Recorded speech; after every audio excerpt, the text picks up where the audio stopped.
School के बाहर गाड़ी आकर रुकती है।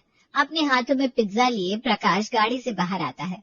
स्कूल के गार्ड से कहकर अपने बेटे निशान से मिलने की इच्छा जताता है। साहब, आपको भला कौन रोक सकता है? निशान पापा का क्लासरूम उधर ऊपर है, अब वहाँ चले जाइए। प्रकाश शहर का बहुत बड़ा बिजनेसमैन है। उसके गारमेंट, जूतों और ग्रोसरी की कई फैक्ट्रियां हैं। वो अपने बच्चों की हर इच्छा फौरन पूरी करता है। पिज्जा लेकर वो निशान की क्लास में पहुंचता है। पिता के हाथ में पिज्जा के ढेर सारे पैकेट देखते ही निशान खुशी से उछल पड़ता है। निशान बेटा, आज तेरा लंच में पिज्जा खाने का मूड था ना? देख, मैं तेरे और तेरे दोस्तों के लिए पिज्जा लाया हूँ। हो पापा, थैंक यू सो मच। प्रकाश अपने बेटे निशान के हाथ में पिज्जा के सारे पैकेट देता है। मिस्टर प्रकाश, ये हमारे स्कूल के रूल्स के खिलाफ है। यहाँ सभी बच्चों को अपने अपने घर से लंच लाना पड़ता है। आप निशान को घर पर भी पिज्जा खिला सकते थे, और इतना सारा पिज्जा लाने की क्या जरूरत थी? निशांत ने आज स्कूल जाते हुए कहा था कि वो लंच में पिज्जा खाना चाहता है। भला मैं अपने बेटे की फरमाइश कैसे पूरी नहीं करता? मैं चाहता हूँ निशांत अपने दोस्तों के साथ पिज्जा एंजॉय करे। निशांत बेटा, खुद भी खाना और अपने यार दोस्तों को भी खिलाना। Okay, bye. बाय पापा। लंच हो जाती है और निशांत अपने दोस्तों को पिज्जा पार्टी देता है। वाह यार, तेरे पापा तो बहुत अच्छे हैं, हम सबके लिए पिज्जा लेकर आए। अरे ये तो बहुत छोटी सी बात है, मैं तो अपने सपने में भी जो सोचूं ना, पापा उसे बुरा कर देते हैं। प्रकाश के 2 बच्चे हैं। बड़ा बेटा निशांत 10वीं क्लास में पढ़ता है और यशस्वी 8वीं में। प्रकाश अपने बच्चों से बहुत प्यार करता है। फरमाइश होने से पहले ही वो उनकी सारी इच्छाएं पूरी कर देता। प्रकाश और यशस्वी दोनों अलग अलग स्कूलों में पढ़ते हैं, लेकिन प्रकाश ने दोनों को स्कूल जाने के लिए गाड़ी दे रखी है। ड्राइवर दोनों बच्चों को गाड़ी से स्कूल पहुंचाया करता। पापा, आज मुझे स्कूल से आने में देर हो जाएगी, मुझे सहेलियों के साथ पार्टी में जाना है। ये ले बेटा 50,000 रुपया, और ये मेरा क्रेडिट कार्ड भी रख ले। गाड़ी की टंकी फुल करा के खूब घूमना और मस्त चिल करना। अपने दोस्तों को मेरी तरफ से खिलाना पिलाना और शॉपिंग कराना। थैंक यू पापा, यू आर द बेस्ट पापा ऑफ दिस वर्ल्ड। यशस्वी अपनी गाड़ी में बैठकर स्कूल चली जाती है। ड्राइवर स्कूल खत्म होने तक वहीं उसका इंतजार करता है और छुट्टी के बाद वो अपनी सहेलियों के साथ पार्टी में जाती है। यशस्वी, ये रेस्टोरेंट बहुत महंगा है, तू हमें यहाँ लेकर क्यों आई है? अरे तू चिंता क्यों करती है, मेरे पापा ने मुझे पैसे दिए और अपना क्रेडिट कार्ड भी दिया है। रेस्टोरेंट का पूरा बिल मैं भरूंगी, तू सिर्फ एंजॉय कर। यार तेरे पापा बहुत अच्छे हैं, हमारे पापा हमें पैसे नहीं देते। रात का वक्त है। परिवार के सभी लोग साथ में खाना खा रहे हैं। डाइनिंग टेबल पर तरह तरह के पकवान रखे हैं। माधुरी सबको खाना सर्व करती है। बहू, कितनी बार कहा है कि मेरी रोटी में घी मत लगा कर। माँ जी, बिना घी की सूखी रोटी कैसे खाई जाएगी? माँ, तुम थोड़ा शाही पनीर और लो ना। माधुरी, माँ की प्लेट में मिठाई क्यों नहीं है? तुमने माँ को मिठाई नहीं दी? अरे रोज रोज मुझसे मिठाई नहीं खाई जाती। दादी, खाने के बाद मीठा जरूर खाना चाहिए। हाँ दादी, उससे मुंह का स्वाद बना रहता है। मैं खाने के बाद मीठा सौंफ खा लूंगी, उससे मुंह का स्वाद भी बना रहेगा और हाजमा भी तंदुरुस्त रहेगा। माधुरी, मुझे थोड़ा हलवा और देना। सभी लोग खाना खाते हैं, जिसके बाद बाहर से सबकी अपनी अपनी पसंद की कोल्ड ड्रिंक मंगवाई जाती है। पूरा परिवार कोल्ड ड्रिंक का आनंद लेता है। निशांत के पापा, हमारा निशांत 16 साल का हो गया है। अगले साल वो 11वीं में चला जाएगा। उसके आगे की पढ़ाई के लिए आपने क्या सोचा है? माधुरी, एक बार निशांत को 12वीं पूरी कर लेने दो। मैं उसे इस दुनिया के सबसे अच्छे और महंगे कॉलेज में पढ़ाऊंगा। मैं निशांत को पढ़ने के लिए विदेश भेजूंगा। मैंने तो उसके लिए वर्ल्ड टॉप 10 कॉलेज के लिस्ट भी निकाल कर रखा है। प्रकाश और माधुरी ने अपने बच्चों के बेहतर भविष्य के लिए बहुत कुछ सोच रखा है। प्रकाश अपने बच्चों को किसी चीज की कमी नहीं होने देता। उनकी हर ख्वाहिश मिनटों में पूरी कर देता। एक दिन सुबह सुबह यशस्वी स्कूल के लिए लेट हो जाती है। माधुरी उसे उठाती है। यशस्वी बेटा, उठ जा बेटा, आज स्कूल नहीं जाना है क्या? ओ माँ, आज मैं लेट हो गई, मेरी नींद ही नहीं खुली। सुबह जब मैंने घड़ी देखी तो 5 बज रहे थे, और फिर 5 मिनट की झपकी में ही 8 बज गए। तेरी नींद कैसे नहीं खुली बेटा? शायद तेरी घड़ी बहुत पुरानी हो गई है, इसीलिए वो सही टाइम नहीं बता पा रही है। आज स्कूल मत जा। चल, आज मैं तुझे नई घड़ी दिलाता हूँ। पुरानी घड़ी की बैटरी भी तो बदली जा सकती है। हर बार नई और महंगी चीजें खरीद कर पैसे बर्बाद करने की क्या जरूरत है? माँ, मैं बच्चों के लिए ही तो कमा रहा हूँ, इनकी जरूरतें नहीं पूरी करूंगा तो मेरे कमाने का क्या फायदा। उस दिन प्रकाश यशस्वी को महंगे मॉल में लेकर जाता है और उसे बेहद सुंदर महंगी घड़ी दिलाता है। थैंक यू पापा for the most beautiful watch. पापा, मेरे कपड़े भी पुराने हो गए, अगले महीने मुझे कुछ नए कपड़े दिला देना। अगले महीने का इंतजार क्यों करना बेटा, आज ही ले ले नए कपड़े। प्रकाश अपनी बेटी को महंगे महंगे ब्रांडेड कपड़े दिलाता है। यशस्वी अपने और अपनी दादी के लिए भी नए कपड़े लेती है। घर जाकर, दादी देखो मैं आपके लिए क्या लाई हूँ, नए कपड़े। चलो जल्दी से नए कपड़े पहन कर दिखाओ। अरे मेरे पास तो पहले से बहुत कपड़े हैं, मेरे लिए नए कपड़े लाने की क्या जरूरत थी। ओ दादी, पुराने कपड़े हटाओ और नए पहनो। यशस्वी अपनी दादी को नए कपड़े पहनाकर उनकी तस्वीरें लेती है और दोनों खूब एंजॉय करते हैं। वक्त बीतता जाता है। निशांत अब 18वें साल में प्रवेश करने वाला था। हमारे निशांत का 18वां बर्थडे आने वाला है। इस बार बर्थडे का क्या प्लान है, कहाँ मनाओगे? घर पर ही पार्टी का इंतजाम कर दूं? घर पर नहीं, मेरे बेटे का 18वां बर्थडे मैं शानदार तरीके से मनाऊंगा।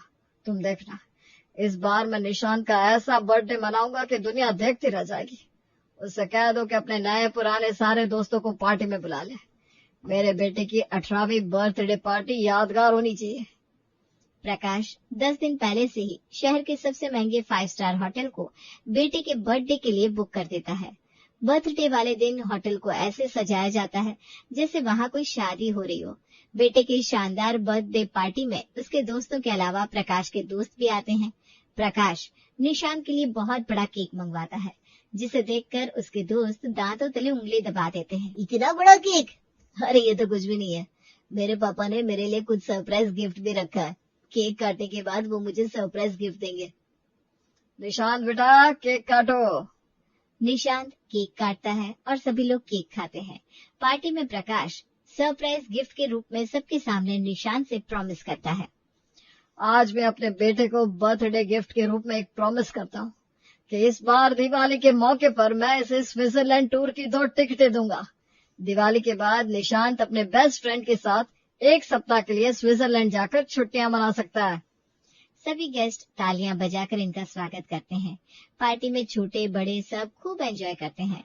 पार्टी खत्म होने के बाद सभी बच्चे निशांत के बेस्ट फ्रेंड रोहन से कहते हैं, यार तेरे तो मजे आ गए, तू निशांत के साथ स्विट्जरलैंड जाएगा, वो भी पूरे 1 सप्ताह के लिए।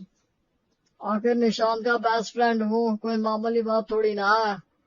सभी दोस्त सोचते हैं कि काश वो निशांत के बेस्ट फ्रेंड होते। पार्टी खत्म होने के बाद सभी अपने अपने घर जाने लगते हैं। निशांत सभी दोस्तों को रिटर्न गिफ्ट देता है। निशांत, इतना बड़ा रिटर्न गिफ्ट, इस डब्बे में क्या हो सकता है? अरे खोल कर देखना, तुझे खुद ब खुद पता चल जाएगा। मेरे पापा ने तुम सबके लिए सबसे महंगा रिटर्न गिफ्ट खरीदा है। बड़े बड़े गिफ्ट्स देकर निशांत के दोस्तों से सब्र नहीं होता और सभी अपना अपना रिटर्न गिफ्ट वहीं खोलकर देखने लगते हैं। किसी बच्चे की गिफ्ट में महंगे कपड़े, किसी के डब्बे में महंगी घड़ी, तो किसी को महंगा मोबाइल फोन मिलता है। निशांत, तेरा रिटर्न गिफ्ट तो हमारे गिफ्ट से भी महंगा है। तू अपना गिफ्ट तो खोल, जरा देख अंकल ने तुझे क्या दिया है। निशांत अपना गिफ्ट अनपैक करता है। वाह, आईफोन! अंकल ने तुझे आईफोन गिफ्ट किया, यू सो लकी यार। सब कुछ ठीक ठाक चल रहा होता है। बच्चे अपनी पसंद की हर चीजें खुद खरीदने के लिए पूरी तरह से आजाद थे। निशांत, आज संडे है, चल आज मूवी देखने चलते हैं, और लंच भी बाहर ही करेंगे। दोनों भाई बहन तैयार होकर बाहर जाने लगते हैं। कहाँ चलती है तुम दोनों? हम मूवी देखने जा रहे हैं और लंच भी बाहर करेंगे। और घर में मैंने जो खाना बनाया है वो कौन खाएगा? माधुरी, जाने दो बच्चों को, अभी इनकी एंजॉय करने की उम्र है। ये लो बच्चों, मेरा डेबिट कार्ड, मूवी देखना, शॉपिंग करना और जो दिल करे वो खा कर आना। दोनों बच्चे चले जाते हैं। आपके लाड़ प्यार ने दोनों बच्चों को बिगाड़ दिया है। अब वो मेरी कोई भी बात नहीं सुनते। अरे तुम भी तो मेरी कोई बात नहीं सुनती। और तू मेरी कोई बात नहीं सुनता। तीनों हंसने लगते हैं। वक्त गुजरता जाता है। अब प्रकाश की जिंदगी में एक तूफान आने वाला था जिसका उसे कोई अंदाजा भी नहीं था। उसका बिजनेस अचानक से डाउन होने लगता है। नई डील साइन होते होते रह जाती और पुरानी डीलें एक एक करके रद्द होने लगती है।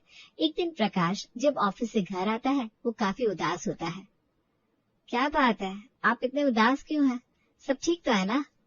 प्रकाश माधुरी की किसी बात का जवाब नहीं देता और चुपचाप अपने कमरे में बैठ जाता है। उसकी चुप्पी माधुरी को परेशान कर रही थी।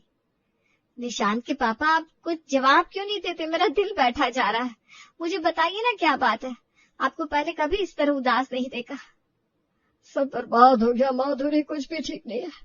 मेरे पूना वाले क्लाइंट ने मेरी कंपनी से अपने सारे इन्वेस्टमेंट निकाल लिए। इंदौर वाले क्लाइंट ने भी अपने हाथ खींच लिए। बोल रहा है पुराने ऑर्डर कैंसिल करके पैसे वापस कर दो। धीरे धीरे सारे क्लाइंट अपने ऑर्डर कैंसिल कर रहे हैं, नए ऑर्डर नहीं मिल रहे। अगर ऐसा ही होता रहा तो जल्दी ही मैं दिवालिया हो जाऊंगा। क्या? लेकिन ऐसा क्यों हो रहा है? आप क्लाइंट से बात क्यों नहीं करते? शायद ये सब रुक जाए। मैंने बात की थी। मैंने आज सबके साथ मीटिंग बुलाई। सबने मीटिंग में यही बात कही कि उन्हें मुझसे भी कोई अच्छा डीलर मिल गया है जो कम कीमत पर ज्यादा मुनाफा दे रहा है। एक आध छोटे मोटे क्लाइंट को छोड़कर सब जा चुके हैं। ये सुनकर माधुरी के होश उड़ जाते हैं। वो सोचती है अगर वो हिम्मत हार जाएगी तो प्रकाश को कौन संभालेगा। वो प्रकाश को समझाने की कोशिश करती है। निशांत के पापा, हिम्मत रखे, सब ठीक हो जाएगा। जिंदगी में उतार चढ़ाव तो आते रहते हैं, ये तो जिंदगी का दस्तूर है। जिस तरह बुरा वक्त आया है उसी तरह चला भी जाएगा। मुझे उम्मीद है कि पहले की तरह खुशियां हमारे घर लौट आएंगी। लेकिन प्रकाश उस दिन काफी मायूस होता है। रात को खाने की टेबल पर भी प्रकाश चुप चुप सा रहता है। बच्चे खाना एंजॉय करते हैं लेकिन प्रकाश सिर्फ 2 रोटी खाता है, वो भी बिना घी के। क्या बात है बेटा, आज तूने ठीक से खाना नहीं खाया? माँ, आज मेरी तबीयत कुछ ठीक नहीं है, शायद हाजमा खराब है। पापा, मैं आपके लिए बाहर कुछ हल्का ऑर्डर कर दूं, बर्गर वगैरह? नहीं बेटा, मेरा पेट भर गया है, मैं सोने जा रहा हूँ। ऐसा बोलकर वो अपने कमरे में चला जाता है और सोने की कोशिश करता है, लेकिन नींद उसकी आंखों से कोसों दूर थी। उसे समझ में नहीं आ रहा था कि ये सब अचानक क्या हो गया। लेकिन प्रकाश ने अपने बच्चों के सामने कुछ भी जाहिर नहीं होने दिया। अगले ही दिन उसने अपने आप को संभाल लिया और बच्चों के सामने पहले की तरह खुश रहने लगा। बिजनेस में बहुत बड़ा नुकसान होने के बावजूद भी प्रकाश अपने बच्चों की खुशियों में कोई कटौती नहीं करना चाहता था। वो उनकी हर छोटी बड़ी जरूरतें पूरी करना चाहता था। पापा, आपने कहा था अगले महीने मुझे नई गाड़ी दिलाएंगे। मैं अब पुरानी गाड़ी से स्कूल नहीं जाऊंगी। हम नई गाड़ी खरीदने कब जा रहे हैं? मेरे कपड़े और जूते भी पुराने हो गए, मुझे सब नया चाहिए। नई गाड़ी? आज ही चलो। हमारी बेटी को कौन सी गाड़ी चाहिए? मेरी बेटी जिस गाड़ी पर हाथ रख देगी वो उसकी हो जाएगी। चल तू भी तैयार हो जा, मैं भी आता हूँ। तुझे नई गाड़ी, नए कपड़े, नए जूते सब दिलाऊंगा। प्रकाश तैयार होने के लिए अपने कमरे में आता है। आपने यशस्वी को कह तो दिया कि उसे नई गाड़ी दिलाएंगे, लेकिन कहाँ से दिलाएंगे? हमारे पास पैसे कहाँ हैं? आप उसे मना क्यों नहीं कर देते? वो पुरानी गाड़ी में भी तो स्कूल जा सकती है। नहीं माधुरी, मैं यशस्वी को मना नहीं कर सकता। लोन ले लूंगा लेकिन अपनी बेटी को नई गाड़ी दिला कर रहूंगा। मैं मेरी बेटी की सारी इच्छाएं पूरी करूंगा। प्रकाश यशस्वी को लेकर शोरूम में जाता है और उसे नई महंगी गाड़ी दिलाता है, जिसके लिए उसे बैंक से लोन लेना पड़ता है। वो उसे नए कपड़े, नए जूते सब दिलवाता है। यशस्वी अब नई गाड़ी से स्कूल जाने लगती है। पापा, मार्केट में आईफोन का नया मॉडल आ गया है। ये वाला मॉडल पुराना हो गया है। मेरे दोस्त मेरा मजाक उड़ाने लगे हैं। मुझे आईफोन 17 प्रो मैक्स दिला दो ना। प्रकाश बाजार में पता करता है तो आईफोन का लेटेस्ट मॉडल पूरे 1.5 लाख रुपए का होता है। उसके पास इतने पैसे तो नहीं थे, लेकिन फिर भी वो लोन लेकर अपनी इकलौते बेटे की ख्वाहिश पूरी करता है। इस तरह वो अपने बच्चों की हर जिद पूरी करता, लेकिन लोन लेकर। आप लोन लेकर बच्चों की जिद तो पूरी कर रहे हैं, लेकिन क्या सोचा है कि इतना कर्जा हम कैसे चुका पाएंगे? और अगर हम कर्जा नहीं चुका पाए तो क्या होगा? माधुरी, अगर मैं अपने बच्चों की ख्वाहिशें पूरी नहीं करूंगा तो कौन करेगा? उनकी सारी उम्मीदें मुझसे ही तो है। मुझे उनकी उम्मीदों पर खरा उतरना होगा।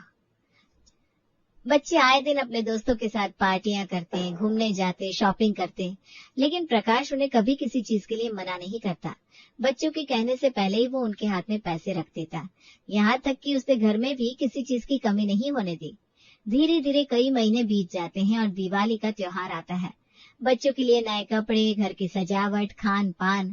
प्रकाश ने किसी चीज में कोई कमी नहीं छोड़ी। दिवाली वाली रात, पापा, आपको अपना प्रॉमिस याद है ना? आपने मेरे 18वें बर्थडे पर प्रॉमिस किया था कि मुझे स्विट्जरलैंड की टूर की टिकटें देंगे, जहाँ से मैं अपने बेस्ट फ्रेंड रोहन के साथ घूमने जा सकूंगा। हाँ बेटा, मुझे अच्छे से याद है। तो कहाँ है मेरी टिकट? निशांत बेटा, मैंने तुम्हारी और रोहन की टिकटें करवा ली है, लेकिन वो मेरे ऑफिस में ही रह गई है। कल मैं तुम्हें टिकटें जरूर ला कर दूंगा। ठीक है पापा, लेकिन कल भूलना मत, अपना प्रॉमिस तोड़ना मत। अरे निशांत बेटा, मुझे अच्छे से याद रहेगा, मैं कल पक्का टिकट लेकर आऊंगा। प्रकाश निशांत से झूठ बोल देता है। दरअसल उसने कोई टिकट नहीं करवाई थी, क्योंकि उसके पास पैसे ही नहीं थे। उसके पुराने क्लाइंट्स उससे अपने पैसे मांग रहे थे। लोन चुकाने के लिए बार बार बैंक से कॉल आ रही थी। प्रकाश इन सारी मुसीबतों से अकेले जूझ रहा था। दिवाली की रात घर के सभी लोग पूजा करते हैं। उसके बाद, चलो ना पापा, हम पटाखे छुड़ाने चलते हैं। याद है पिछली बार दिवाली पर हमने पूरी रात पटाखे छुड़ाए थे? इस बार भी वैसा ही करेंगे। प्रकाश पूजे मन से कहता है, नहीं बेटा, इस बार तुम लोग जाकर पटाखे छुड़ा लो, मेरा मूड नहीं है। चलो ना पापा, आपके बिना हम पटाखे कैसे छुड़ा सकते हैं? लेकिन प्रकाश यशस्वी को भी मना कर देता है। जाने तुझे क्या हो गया है प्रकाश, तू तो बच्चों की हर खुशियों में खुश होता था। आज दिवाली के दिन तुझे क्या हो गया? उनके साथ पटाखे छुड़ाने क्यों नहीं जा रहा? आज के दिन सब अपने अपने परिवार के साथ एंजॉय करते हैं, तू क्यों पीछे हट रहा है? ऐसी बात नहीं है माँ, ठीक है चलो चलता हूँ। बच्चे बेहद खुश हो जाते हैं। दोनों बच्चे, माधुरी, जानकी और प्रकाश, सभी घर के बाहर जाकर पटाखे छुड़ाने लगते हैं। सभी पटाखे छुड़ाने में बिजी होते हैं तो प्रकाश उनकी नजरें बचाकर अपने कमरे में आ जाता है। माधुरी भी प्रकाश के पास आती है। क्या बात है, क्या सोच रहे हैं आप? माधुरी, आज तक मैंने बच्चों को किसी चीज के लिए मना नहीं किया, उनकी हर इच्छाएं पूरी की है, उन्हें किसी चीज की कमी नहीं होने दी। लेकिन आज मैंने निशांत से झूठ बोला, मैंने उसके लिए कोई टिकट नहीं लिया, मेरे पास पैसे ही नहीं है। मुझे ये समझ में नहीं आ रहा कि मैं निशांत को कैसे बताऊं कि मैं इस बार उसकी ये ख्वाहिश पूरी नहीं कर पाऊंगा। ऊपर से लोन वाले बार बार फोन करके मुझसे पैसा मांग रहे हैं, मैं क्या करूं, मुझे कुछ समझ में नहीं आ रहा। मैंने तो आपको पहले ही कहा था कि इतना कर्जा मत लीजिए, कहाँ से चुकाएंगे, लेकिन आपने मेरी एक नहीं सुनी। अब तो उसकी टिकटों के लिए मुझे लोन भी नहीं मिलेगा, लेकिन अभी भी एक काम कर सकता हूँ जिससे निशांत की ख्वाहिश पूरी हो सकती है। वो क्या? अगर मैं अपना ऑफिस बेच दूं तो निशांत के लिए स्विट्जरलैंड की टिकटें भी आ जाएगी और सारे लोन चुकता भी हो जाएंगे। क्या आप अपना ऑफिस बेच देंगे? उसके बाद क्या होगा सोचा है? क्या होगा, मेरा बिजनेस तो वैसे भी ठप हो गया है। अरे लेकिन उसके बाद आप क्या करेंगे? जब आप ऑफिस नहीं जाएंगे तो बच्चों को क्या जवाब देंगे? हम लोग सड़क पर आ जाएंगे। बोलते बोलते माधुरी का गला रुंझ जाता है।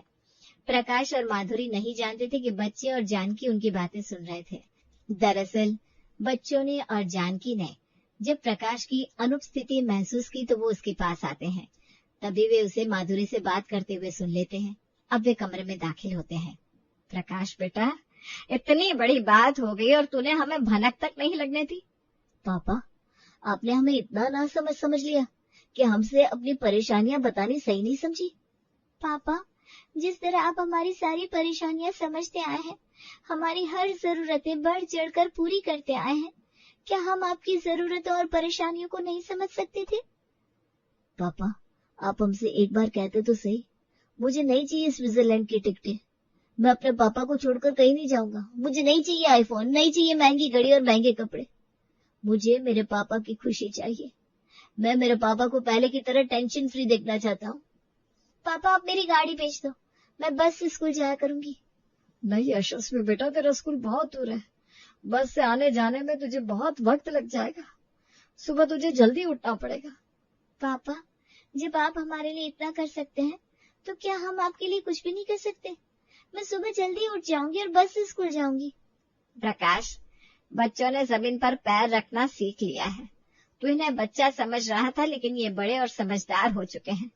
ये भी समझते हैं कि सारी जिंदगी घी की रोटी खाने के बाद अगर कुछ दिन सूखी रोटी खानी पड़े तो कोई परेशानी नहीं है, खुशी खुशी खा लेंगे। हम सब डटकर बुरे वक्त का सामना करेंगे। हमने बुरे वक्त में जो खोया है उसे फिर से हासिल करेंगे। प्रकाश को समझ में आ जाता है कि उसके बच्चे काफी समझदार हो चुके हैं, इतने समझदार कि उसके बुरे वक्त में उसका सहारा बनकर खड़े हैं। वो अपने बच्चों को गले से लगा लेता है। बच्चों की गाड़ी, आईफोन बेचकर और महंगी चीजें बेचकर वो सबसे पहले अपने बिजनेस को नए सिरे से शुरू करता है। कुछ ही महीनों के बाद निशांत, यशस्वी, तुम दोनों की मदद से मेरा नया बिजनेस बहुत अच्छा चल रहा है। मैंने सारे लोन भी चुका दिए। मेरे पापा सबसे बेस्ट पापा है। प्रकाश दोनों बच्चों को नई गाड़ी की चाबी देता है। ये तुम दोनों की नई गाड़ी की चाबी, तुम दोनों का गिफ्ट। धीरे धीरे घर में सब कुछ सामान्य हो जाता है। प्रकाश के परिवार के अच्छे दिन फिर से लौट आते हैं। निशांत पढ़ने के लिए विदेश चला जाता है।